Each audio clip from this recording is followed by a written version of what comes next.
I want to thank Fred and Nicole and Brian for asking me here today. It is a beautiful thing to see this many labor people in one room. Now, I asked the question as I was coming in, when do y'all get to go to lunch? And I found out that y'all work through lunch, so I'm going to make this short. He's got a cookie over here for me. You know, Fred is not just a friend to the labor movement. He reflects the very best that our nation has to offer as it relates to union leaders. That's right. Let's hear it.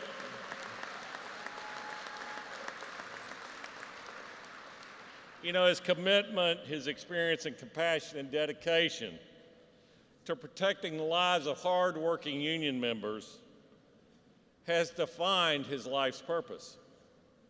No matter who we are or the title that we hold or where we come from, the true measure of a person and their life is truly defined by what they do for others, not themselves. It defines their values. And Fred's values is really the only thing that matters to a union, and that's his members.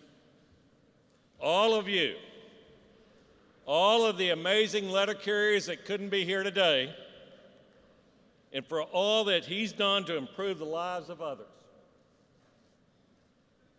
For everything that every single letter carrier has done in the service of their community, but most importantly, this nation, I want to thank you.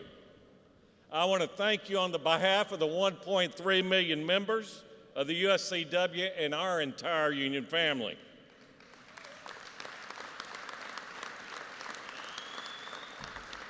Now, I have seen over my years my share of conventions. However, I have to tell you, I've never seen anything quite like this. Over 6,000 people, and in the ride over, I've heard sometimes you've had as many as 8,000 or 10,000 people. That is truly amazing. It should, in fact, speak volumes about your dedication, about the members and the delegates, and the unity and the strength of your union. It goes without saying that the value that the letter carriers have cannot be easily measured. For far too long, the back-breaking work that you do has been taken for granted by far too many. Because if you really think about it, the job that you do is so much bigger than delivering mail or a package. It's about how you keep our country connected across small towns, big cities, all 50 states, and as we've just seen, our territories. Quite honestly, you help remind people that every day that we're a nation, a single nation, a nation whose people's mail across our country, doesn't matter whether or not you're rich or not, you don't have to wait if you're poor in order to get that package because you guys are going to be delivering it. You don't discriminate based on somebody's gender, their race, ethnicity, or sexual orientation when it comes to who gets those bills. You treat everybody equally.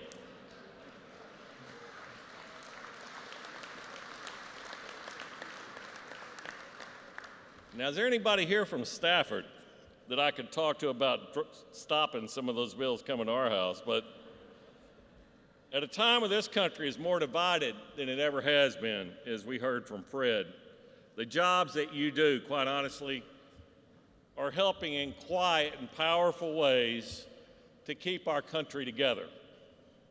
Beyond all the incredible work that you do, you keep our economy in our society moving forward. And you actually do so much more. You reflect our values: equality, unity, community, respect and dignity, decency and selflessness. These are the values that matter to all of us. And if we're going to be really honest with each other, that's what those who think we should privatize the post office or wish to destroy unions like ours really hate. They hate our values. They hate the fact that we can't be bought or sold.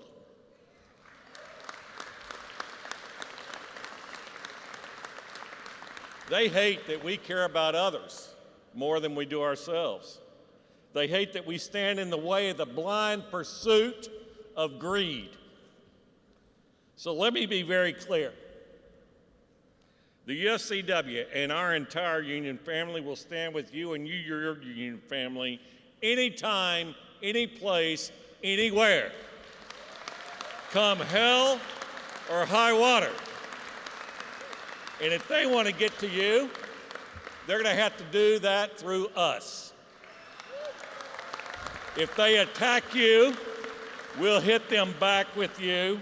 If they think that they can break us, we'll stand shoulder to shoulder with you, and we'll let them know this, that our union families, no matter whether or not we work in grocery stores or we deliver the mail, will never give up or give in.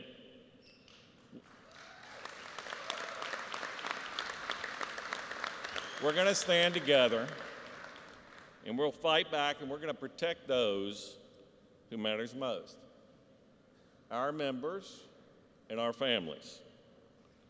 Now, at some point of every kind of speech like this, somebody stands up here like me and tells you what they do or who they are.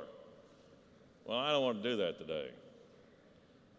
I, however, would like to tell you what our members do. Our union represents amazing men and women that Fred talked about a little bit earlier that work in grocery stores, meat processing plants, non-food retail, pharmacies, as well as other countless workers that either drive buses or work in healthcare. Much like you, the vital services that you provide, UFCW members feed millions of American families every single day. Much like you, they're on their feet all day long doing difficult, back-breaking jobs. They, like you, deserve to know that their union is focused on them and their needs. Now, our union has decided that we're going to focus on our members like in no way than we've ever done before. We've been listening to what our members and prospective members think and say, what matters to them, and the priorities, quite honestly, that they care about. And over the last 3 years, we've been listening to those members all across this country to learn how we can better engage and communicate with them.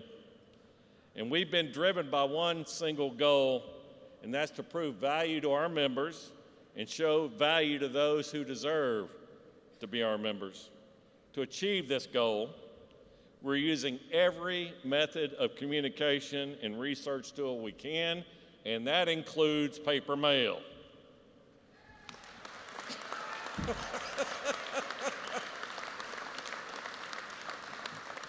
And above all, we're engaging with our members. You see, the most powerful asset that we have in our union, and also what matters the most, is our members, just like you. If there's one lesson that we must always constantly remind ourselves, it's this: our members matter, our values matter, but most importantly, the value of our contracts matter. And all of us, no matter the position that we may hold in this union, have a responsibility to help communicate our values and value to each other. In fact, it's more than a responsibility. It must be our defining and shared purpose. We must constantly remind ourselves and each other that unity means something, and it is, in fact, our strength. That vital benefits like health care, retirement, sick days, vacations are not just given to us, we earn them because we work hard.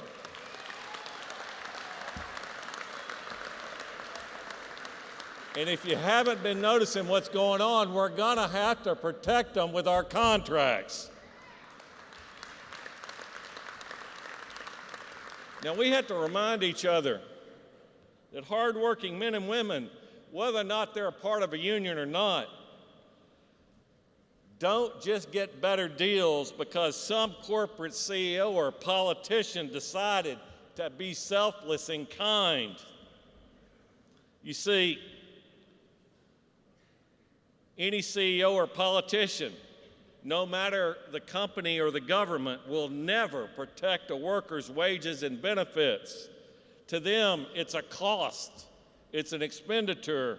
To us, it is the way workers like you and my members are able to live and survive.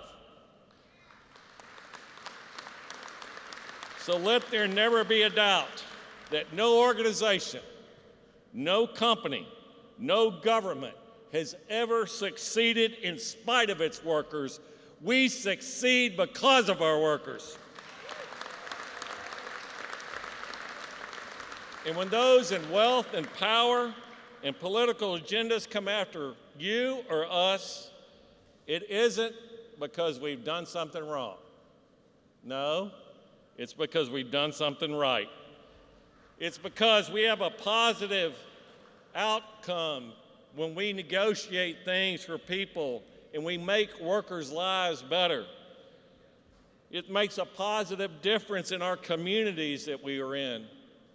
And with respect to those communities, one of the most incredible opportunities that our union has been involved in has been helping NALC with the Stamp Out Hunger program.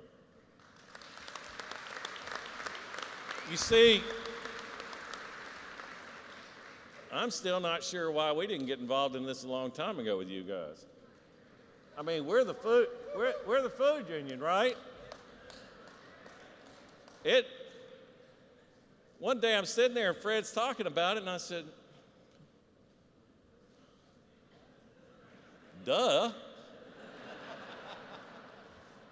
Well, bag by bag and door by door, millions of pounds of food have been donated by our union and your union to help raise to the fight hunger in America. And we have changed the lives of countless families all across this country. And I want to thank you for the work that you've done. It is a powerful measure of your character, and it proves the value of your values.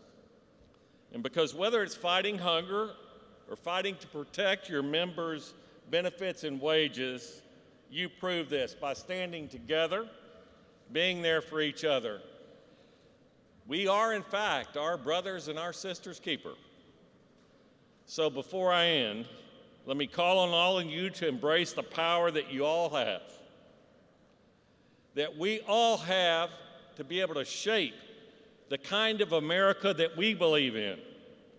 Remember, this convention is about you. It is about the brothers and sisters who could not be here today. It is about the workers' lives that we must change. It is about inequality, pain, hunger, and we must confront those things. Your union's destiny and every union's destiny will never be separated from the destiny of its members. You rise and you fall together. It's what you stand for, what you believe in, what you value, and it is who you fight for.